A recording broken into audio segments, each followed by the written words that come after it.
美国推动和平谈判，乌克兰甲罗西亚双方是派高战，今仔日伫沙烏地阿拉伯会谈。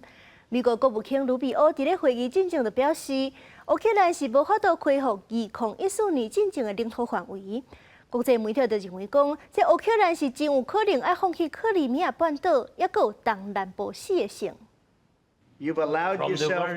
美国和乌克兰伫2月底是讲甲真无欢喜，即马双方已经伫11准备好啊，要转来谈判。乌克兰是泽伦斯基的幕僚长带团参加，美方是国务卿鲁比奥来领军。目前双方拢已经到沙烏地阿拉伯吉达，嘛拢和沙国的王储穆罕默德·萨尔曼王子讲过啊。另外，泽伦斯基虽然伊同款嘛伫沙烏地咧访问，但是伊要加入谈判。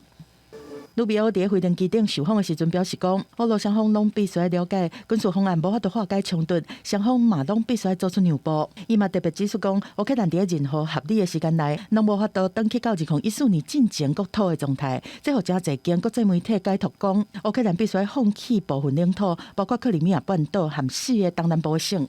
You're not going to get a ceasefire and an end to this war unless both sides make concessions. It's just obvious. 英国媒体因消息指出讲，乌克兰会提出部分停火方案，其中包括空中和海上停火等等较好去执行的内容。另外，之前泽伦斯基已经表示讲愿意签碳三协议，嘛有可能伫这摆会谈内面会讲到，但要求美方提供安全保障，一直是俄方的目标。Також на сьогодні ще більш підготовленою стала зустріч наших команд в Саудівській Аравії, України та Сполучених Штатів.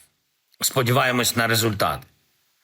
І це стосується і наближення миру, і продовження підтримки. 2月底，泽伦斯基伫华府和川普会谈，所伫媒体面头前伫冤家，互全世界拢带一个。美国后壁是宣布讲暂停对乌军的军援和情报的分享。即马乌克兰转来谈判，美国嘛讲目前已经恢复情报的共享。另外伫前线，罗西亚反攻库斯克地区成功，有可能互时间物资拢真食力的乌克兰，涉及更较侪谈判的条件。不过乌克兰嘛伫车站派出300多架无人机，随对莫斯科发动大规模的空袭。公司新闻优派准备役。